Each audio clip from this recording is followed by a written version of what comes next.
हाँ बस पीवाईक्यू के नेक्स्ट सीरीज में एक सवाल आपके सामने और है स्क्रीन पे देखिए। जेई में 24 फरवरी है ना 2021 शिफ्ट वन के पेपर में पूछा गया था सवाल।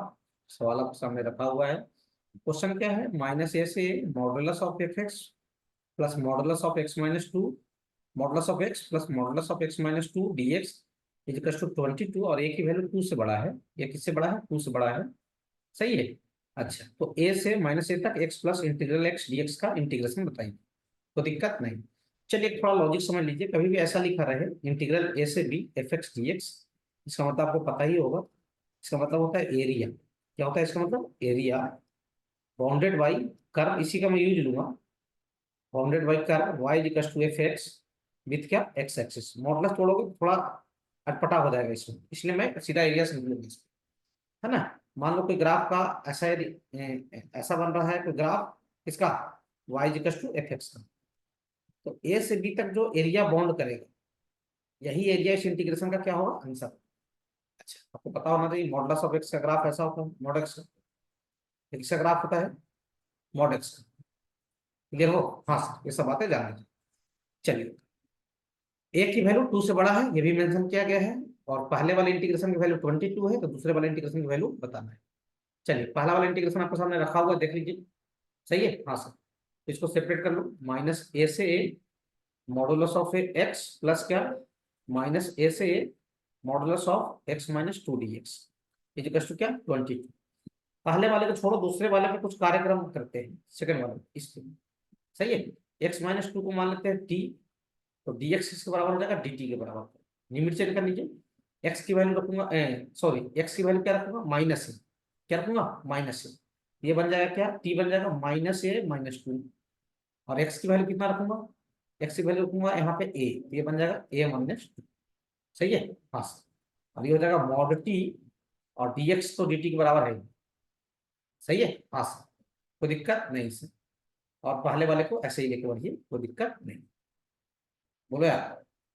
सही है। फर्स्ट वाला ऐसे ही चलेगा mod x d x plus. Clear हो? हाँ सर। अब जानते हैं पहले प्रॉपर्टी से टी की जगह पे क्या रख दो? एक्स रख दो, कोई दिक्कत नहीं। मॉड एक्स डी एक्स, तो यहाँ माइनस ऑफ क्या? a+2 माइनस कॉमन ले लिया यहाँ का।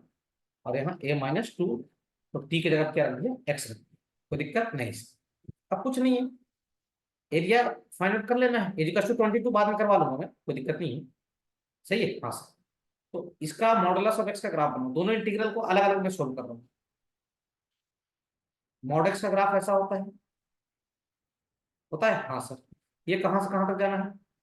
-a से कहाँ तक? a तक। अच्छा, -a मतलब कहीं इधर होगा और +a कहीं इधर होगा, क्योंकि a की वैल्यू 2 से बड़ा बोला गया तो ये पॉजिटिव। ग्राफ किसका है? y इक्वल टू क्या? Mod x. सही है? हाँ सर। अगर x की वैल्यू में a रखूं तो y भी a मिलेगा और ये पॉजिटिव ही है, कोई दिक्कत नहीं है। और x की वैल्यू -a रखूं यहाँ पे तो भी ये क्या मिलेगा? a ही मिलेगा। तो यानी कहने का मतलब ये है कि इस इंटीग्रेशन का जो आंसर होगा वो यहाँ से यहाँ तक का एरिया होगा। और दोनों ट्रायंगल तो एक ही जैसे दिख रहे हैं, तो एक का एरिया निकाल कर डबल कर दो। इसका एरिया कितना आ जाएगा सर? ट्रायंगल का बेस कितना है? ए, और हाइट भी कितना है? ए। और डबल का है, दो ट्रायंगल है ऐसे ऐसे। अच्छा, ये कट लेगा तो एरिया कितना आ जाएगा इसका? a²। यानी पहला वाला इंटीग्रेशन की वैल्यू कितना हो गया? a²। वैसे दूसरे वाले पे जाएंगे। सेकंड वाला दिखाई दे रहा है? हाँ सर। सेकंड वाले में भी ग्राफ बनाइए। ग्राफ बनाया? हाँ सर। ये ऐसा ग्राफ बना। इसमें कहां से कहां तक है सर? -a+2 से कहां तक जाना है अपने को? a-2। a-2 तक। सही है? हाँ सर। ग्राफ किसका है? तो ग्राफ है y equal to mod x. सही है? हाँ सर। अब सुनना ध्यान से। अगर मैं इसमें x की वैल्यू क्या रखूं? a-2, और a 2 से बड़ा है रे, ये क्वांटिटी पॉजिटिव होगा, है ना? तो y आ जाएगा कितना? a-2। और यहाँ पे x की वैल्यू -a+2 रखूं तो ये तो पॉजिटिव है ही, तो माइनस हट जाएगा और ये आ जाएगा कितना? ये आ जाएगा आपका कितना? a+। यानी कहने का मतलब ये हुआ, जो इधर वाला ट्राइंगल है, समझना ध्यान से बता रहा हूँ। इधर वाला ट्राइंगल का बेस कितना है? a+2। अरे माइनस तो बस डायरेक्शन शो कर रहा है ना लेफ्ट साइड में। हाँ, बेस कितना है? a+2। एरिया निकालने के लिए तो भाई साइड तो पॉजिटिव ही रखोगे ना। जैसे यहाँ पे -a का मतलब क्या है कि ये पीछे है इस साइड, बस। और हाइट कितना है इसका? हाइट भी है a+2। इधर वाले पे आओ। इधर वाले ट्राइंगल का बेस कितना है? a-2 और हाइट भी क्या है, a माइनस टू ही। सही है, दोनों राइट एंगल ट्रायंगल। इनका एरिया क्या हो जाएगा सर, इसका एरिया हो जाएगा हाफ इंटू ए प्लस टू का होल स्क्वायर, और दूसरे वाला कितना हो जाएगा, हाफ इंटू ए माइनस टू का क्या, होल स्क्वायर। हाफ कॉमन ले लो, तो ए प्लस टू का होल स्क्वायर, और प्लस कितना बन जाएगा, ए माइनस टू का होल स्क्वायर। सोल्व कर लो इसको। सोल्व करने के बाद टू कॉमन आएगा और हाफ गायब हो जाएगा। तो सोल्व करने के बाद ये मिल जाएगा आपको ए स्क्वायर प्लस क्या, फोर। देख लो, सोल्व करने के बाद क्या मिल जाएगा, ए स्क्वायर प्लस फोर। और पहले वाला एरिया कितना था, ए स्क्वायर। मतलब इसका आंसर आया ए स्क्वायर और इसका आंसर आया ए स्क्वायर प्लस क्या, फोर। क्लियर हो, हाँ सर। यानी पहला वाला इंटीग्रेशन आया ए स्क्वायर, दूसरा वाला क्या आ गया, ए स्क्वायर प्लस क्या, four. That is equal to 22। यही वैल्यू 22 दिया गया है, देखो ना। हाँ सर, अब तो मिल जाएगा ये सर आसानी से, कोई दिक्कत नहीं सर। तो टू ए स्क्वायर की वैल्यू कितना हो जाएगा, 18। तो ए स्क्वायर की वैल्यू 18/2 कितना, 9। ए की वैल्यू प्लस माइनस 3, तो 3 लो। 3 लेंगे ना, क्योंकि ए की वैल्यू 2 से बड़ा बोला है वो क्वेश्चन में, देख लो ना। ए आ गया 2। अब ये 2 आ गया, तो आपको बताना क्या था, माइनस ए से A X plus integral part of x DX का इंटीग्रेशन। माइनस ए से नहीं था, ए से माइनस, सॉरी ए से कहां तक था, माइनस ए तक। मिला लीजिए ना आप पीछे। देखो ए से कहां तक था, माइनस ए। हाँ सर, सही बोल, एक्स प्लस क्या, integral part of x d x. बस कुछ नहीं, पहले वाला का इंटीग्रेशन 0 हो जाएगा, करके देख लो। या ऑड फंक्शन है पहला वाला टर्म, उसको हटा ही दो। और ए की वैल्यू कितना, 3। 3 से कहां तक, -3 तक। सही है, इंटीग्रल पार्ट ऑफ क्या, एक्स डीएक्स। बोलो। हाँ सर, चाहो तो लिमिट को इंटरचेंज कर लो। तो -3 से 3 और सामने क्या आ जाएगा, माइनस। बोलो भाई साहब, अब इंटीग्रल पार्ट को तोड़ना जानते ही। तोड़ो, कहां से कहां, माइनस तो रहेगा बाहर।